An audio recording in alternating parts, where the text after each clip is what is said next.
नमस्कार। अगला सैम हिंदी कक्षा में मैं सुनीति मिश्रा आप सबका हार्दिक अभिनंदन करती हूँ। तो बच्चों, आजकल हम पढ़ रहे हैं कक्षा 11वीं की आरोह और आज मैं आपको पढ़ाने जा रही हूँ उसके गद्य भाग का पहला पाठ, नमक का दरोगा। तो बच्चों, ये जो कहानी है इसके कथाकार हैं प्रेमचंद, और प्रेमचंद जी के विषय में तो मैं आपको जितना भी बताऊं उतना ही कम है। अगर मैं प्रेमचंद के विषय में बोलना शुरू करूंगी तो शायद हम कहानी पढ़ ही नहीं पाएंगे। इतने गुणी, इतने महान साहित्यकार, और ऐसी ऐसी बातें ये ढूंढ कर लाते हैं।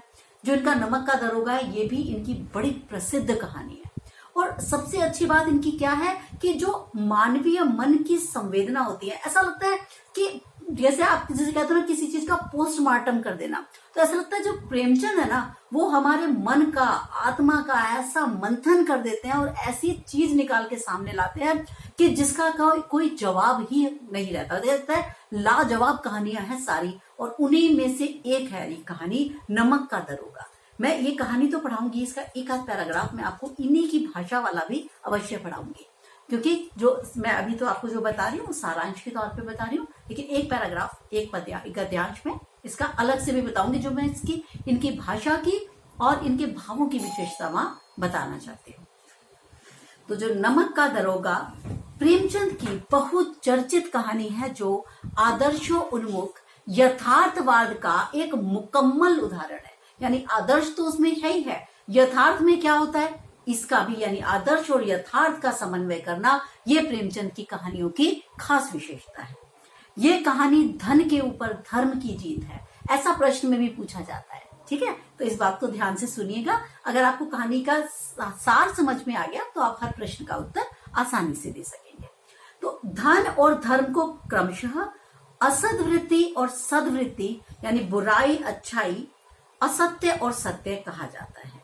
ठीक है, कहते हैं भाई धन तो हो सकता है कि असद्वृत्ति भी हो सकती है, लेकिन जो धर्म है वो सद्वृत्ति, यानी उसको धारण करने वाला व्यक्ति तो हमेशा सदाचार से युक्त ही होगा।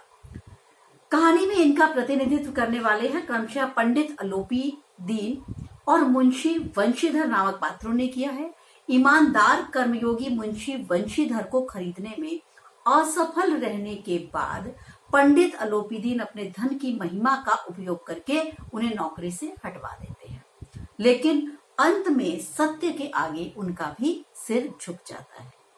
ठीक है, तो वे सरकारी विभाग से बर्खास्त वंशीधर को एक ऊंचे वेतन और भत्ते के साथ अपनी सारी जायदाद का स्थायी मैनेजर अंत में बनाते हैं।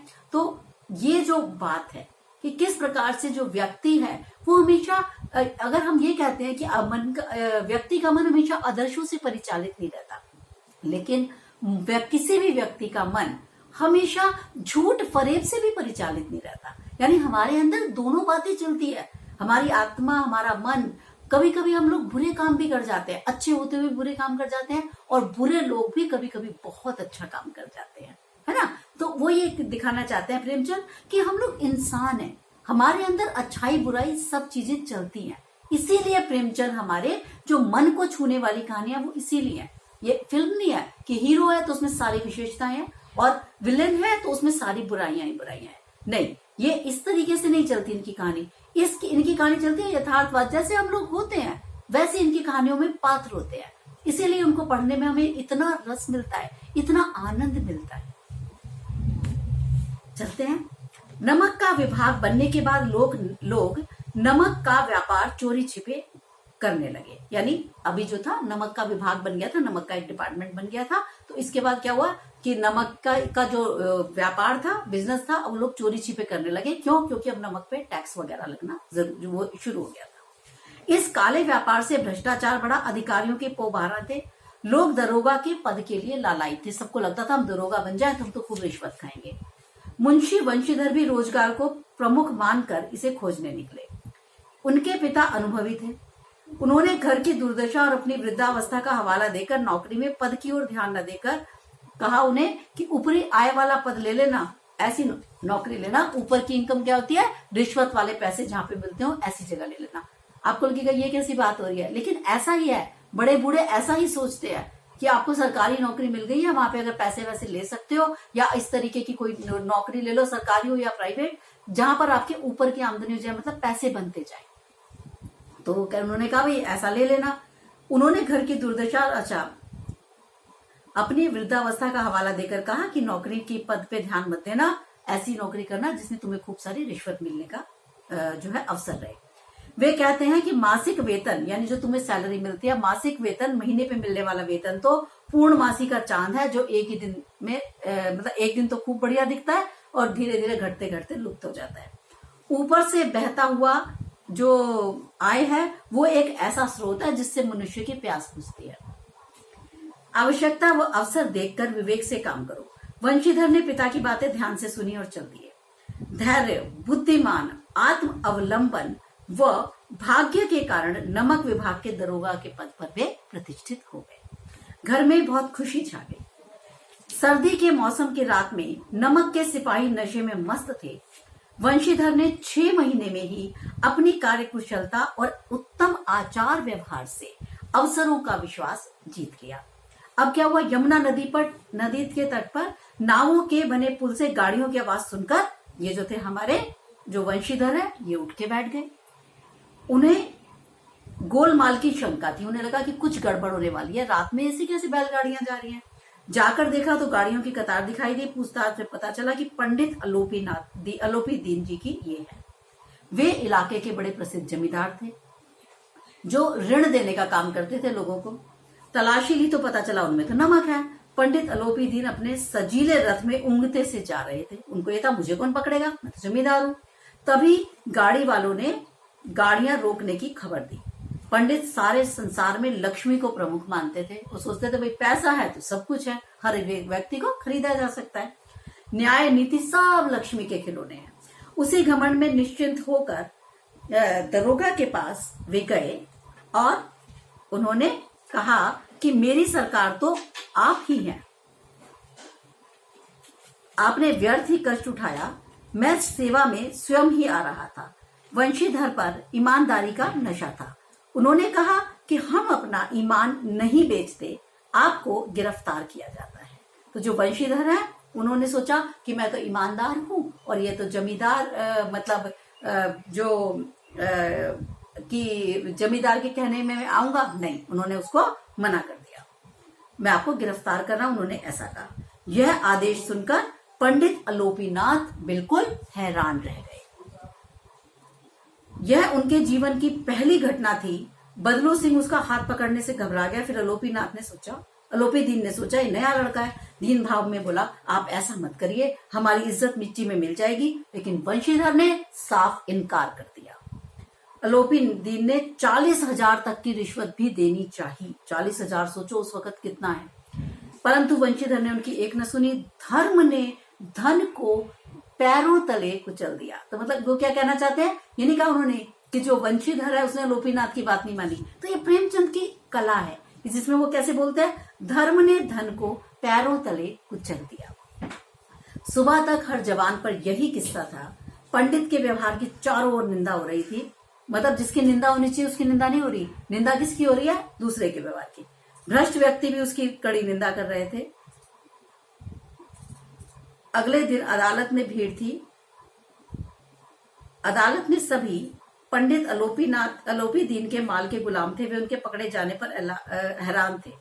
मतलब जो वंशीधर जो है उनकी तो प्रशंसा हो रही है, लेकिन जो पंडित अलोपी दीन है, जो जमींदार है, जिसके कर्जे के नीचे सब लोग दबे हुए हैं, उसको सब बुराई करे। जो भ्रष्ट आदमी है ना, वो भी भ्रष्ट आदमी की बुराई करने में जरा भी संकोच नहीं करता।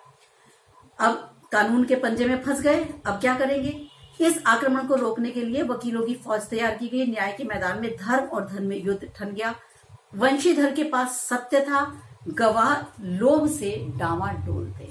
क्योंकि गवाहों का क्या हिसाब था कि उनको पैसे का लालच दिया जा रहा था, इसलिए वो सोच रहे थे कि हम जमींदार के पक्ष में ही गवाही दे देते हैं, इसके पास क्या है, जो ईमानदार ऑफिसर है उसका क्या है। मुंशी जी को न्याय में पक्षपात होता दिख रहा था। यहाँ के कर्मचारी पक्षपात करने पर तुले हुए थे। मुकदमा शीघ्र समाप्त हो गया। डिप्टी मजिस्ट्रेट ने लिखा, पंडित अलोपी दीन के विरुद्ध प्रमाण आधारहीन है, वे ऐसा कार्य नहीं कर सकते।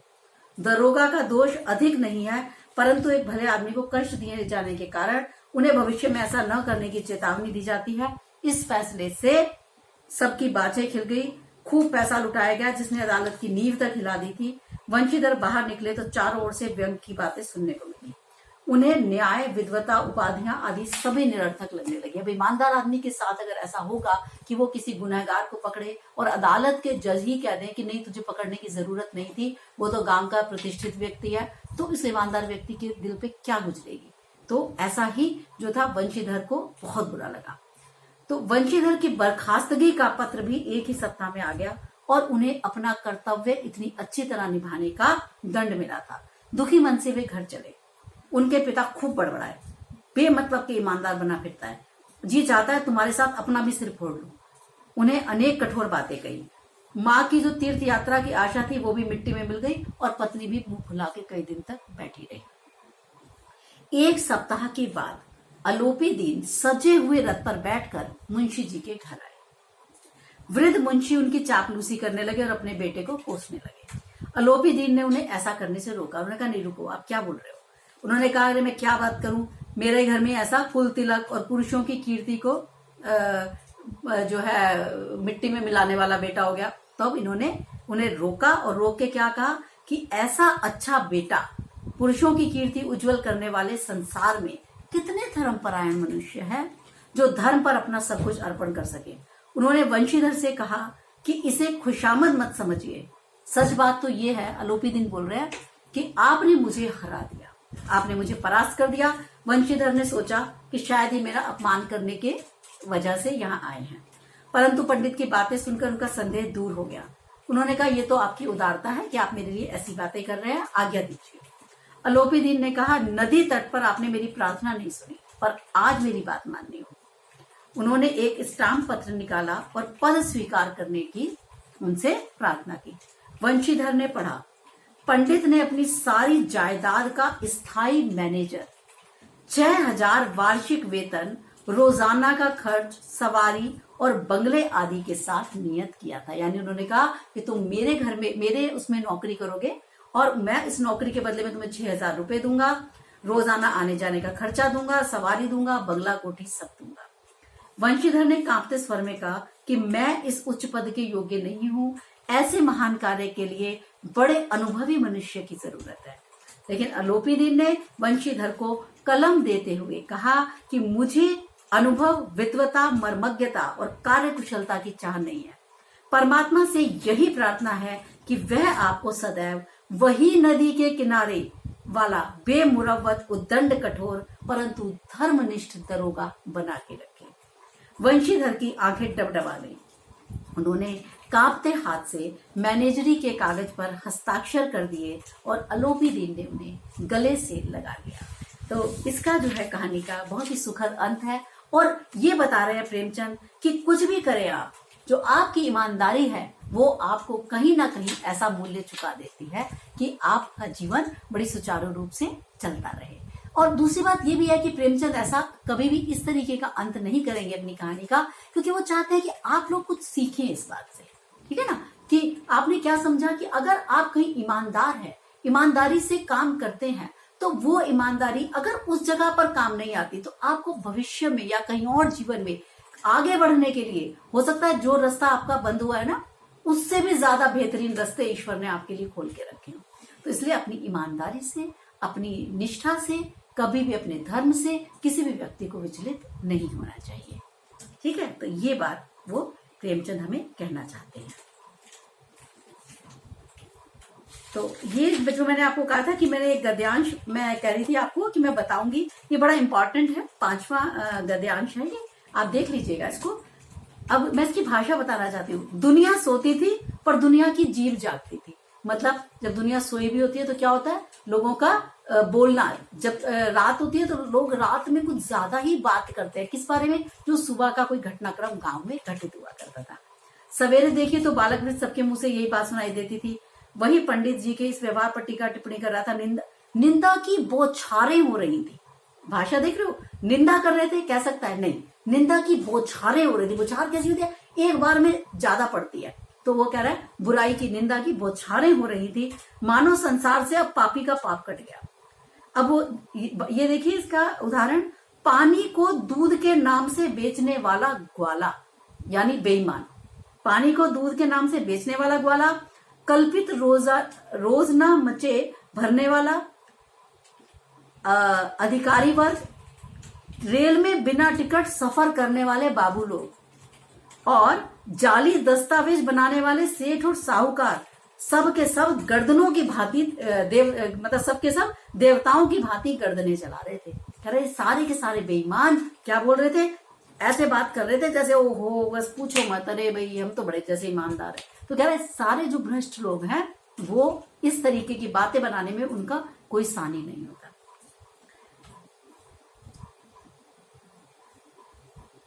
ठीक है, तो वही जैसे जब दूसरे दिन पंडित अलोपी दीन अभियुक्त होकर कांस्टेबल के साथ हाथों में हथकड़ियां पहन के हृदय में ग्लानि शोभ लज्जा से झुकाए हुए अदालत की ओर चले, सारे शहर में हलचल मच गई। कह रहा है मेलों में कदाचित आंखें इतनी व्यग्र न होती होंगी जितनी वहां उस वक्त हो रही थी कि सारे लोग सोच रहे बस हम देख लें कि किस प्रकार। तो ये कहना चाहता है कि जब कोई भी ऐसी चीजें होती है तो क्या होता है कि जो लोग हैं उनको बहुत रुचि हो जाती है किसी बुराई में कि अच्छा ऐसा हो गया, अच्छा वैसा हो गया, और ये तो थोड़ा गांव का परिवेश है तो इसमें तो लोगों को बहुत ही ज्यादा रुचि है इस तरीके के काम में। तो ये मैं आपको बताना चाहती थी कि जो प्रेमचंद की भाषा है ना वो बहुत सुंदर भाषा है। ठीक, और नमक का दरोगा कहानी ये मैंने आपको तब भी बोला था, एक बार फिर बोल दूंगी कि धन पर धर्म की विजय की कहानी है, प्रमाण द्वारा स्पष्ट कीजिए। इस प्रश्न को आप बहुत अच्छे से कर जाइएगा। ठीक, प्रतिपाद्य तो करेगा ये प्रेमचंद की भाषा, इससे संबंधित भी करना, कम से कम प्रेमचंद से संबंधित जो ये नमक का दरोगा है इसको आप बहुत अच्छी तरीके से करके जाइएगा। ये बहुत इंपॉर्टेंट चैप्टर थी। अब मैं आपको मिलूंगी अगले पार्ट के साथ, तब तक के लिए मुझे आज्ञा दीजिए। नमस्कार।